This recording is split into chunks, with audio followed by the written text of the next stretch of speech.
Thank you very much, members of the Fourth Estate. This is a statement by the Kenyan youth against corruption and impunity at USAID, American Embassy, and foreign interest operatives.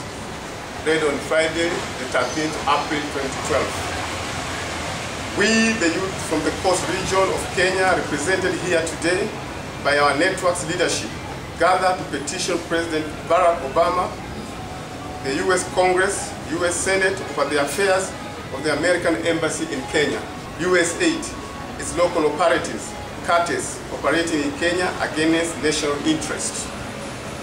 We, the Kenyan coastal youth, have noted with deep and growing concern that, number one, that some 5 years ago, President Barack Obama raised the hopes of the youth in Kenya by announcing a youth empowerment program worth $3.5 billion.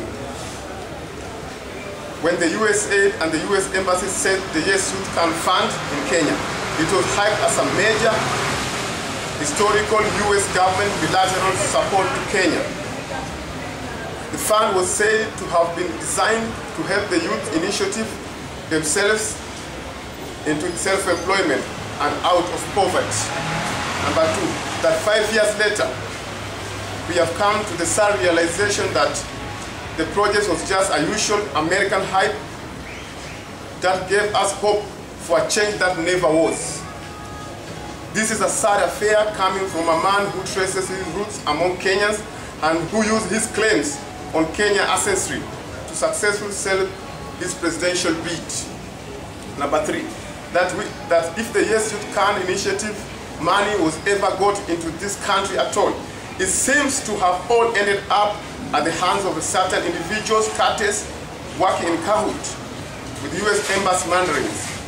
These opportunists have used the US $3.5 billion to enrich themselves, buying large houses, big cars, going for holidays, and ensuring their wives and their children have better lives, even as the intended beneficiaries, the Kenyan youth, who continue to wallow in miseries of the problem that the fund has originally been envisaged to alleviate. Number four, that it has increasingly become apparent that the Kenyan youth and the general public, that the USAID and American Embassy have a cartel of organization through which they engage in their corruption, defrauding, theft of the US taxpayers' money. Top on the list of these organizations include Inuka Kenya, Clouds International, Windrow International, World Vision, and Masquerading. These organizations purport to mobilize the youth, but their leadership as all people who do not fit in the bracket of the definition of the youth in Kenya. This flies in the face of claim the Yes Youth Can Fund is youth-owned, youth-led, and youth-managed. Number five, that we have identified Mr.Githongo as an example of not youth by our constitutional definition, who is a major beneficiary of the Yes Youth Can Fund money intended for the youth, if at all it was. While Githongo is 47, he masquerading as a youth leader and has been useful to USAID and the US Embassy to hoodwink, misuse, and abuse the Kenyan youths. That USAID, the American Embassy, and its leadership stand accused by the Kenyan youth of having hatched and implemented a deliberate conspiracy to defraud the Kenyan taxpayers of money in the name of helping Kenyan youth, while in reality the money is instead diverted for distribution to American experts in Kenya, their friends, their cartels. In essence, the USAID cartels in Kenya are successful using the poverty among Kenya youth in justification to fleece the Kenyan taxpayers of billions of dollars.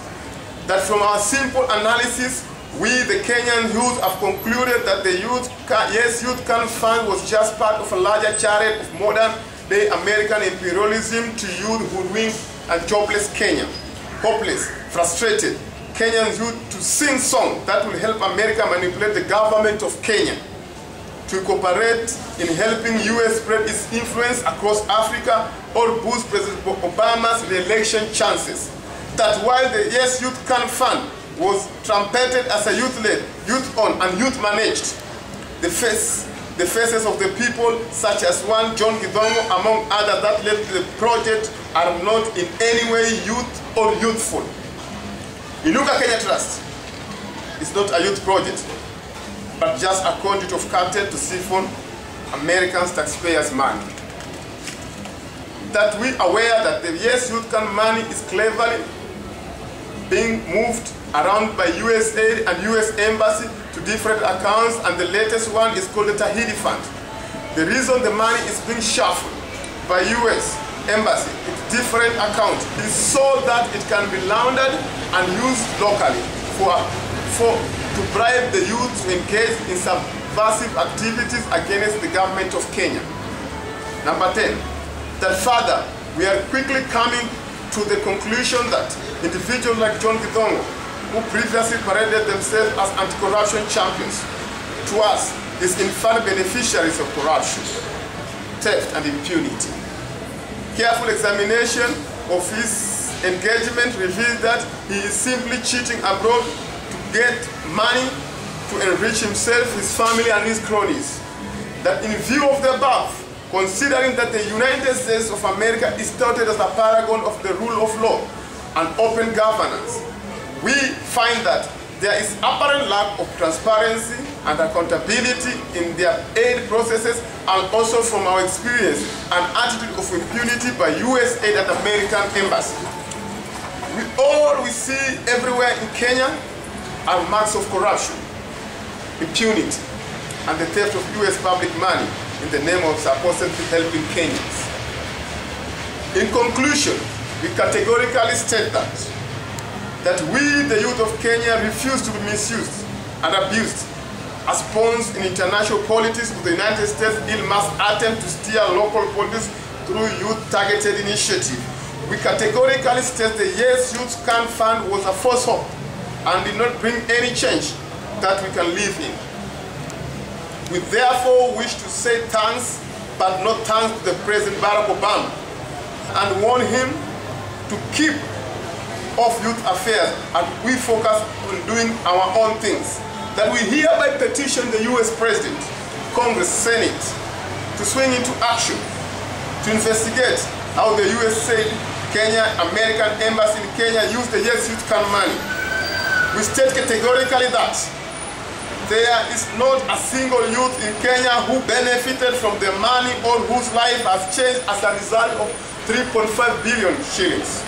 The initiative was a disaster, as it only managed to give us, the youth, an hallucination effect that enriched the USA cartels corruption in Kenya. That if the US has designs on Kenya for whatever vested interest, that the US ceases to desist from using youth empowerment as a front for its subversive attempts. That as a show of good faith in keeping with the anti-corruption gospel US government preached, and to save face amongst the Kenyan youth, the US President, the Congress, the Senate to act now to end corruption and impunity exercised by the USA from US Embassy in Kenya and its local operative. We have therefore whistleblown on corruption in USAID, on the local cartels, and it's time the Washington DC took appropriate action to save the US taxpayers' money. That the Mombasa public protest against the USAID, the American Embassy in Kenya, and their cartel is the first of a series of countrywide youth-owned, youth-led and youth-managed public petition to the US President Barack Obama, US Congress, US Senate to investigate who ate the 3.5 billion, and also to appeal to American people to stop wasting their taxes, fattening corruption cartels in Kenya. God bless Kenya. Thank you. Members of the protest.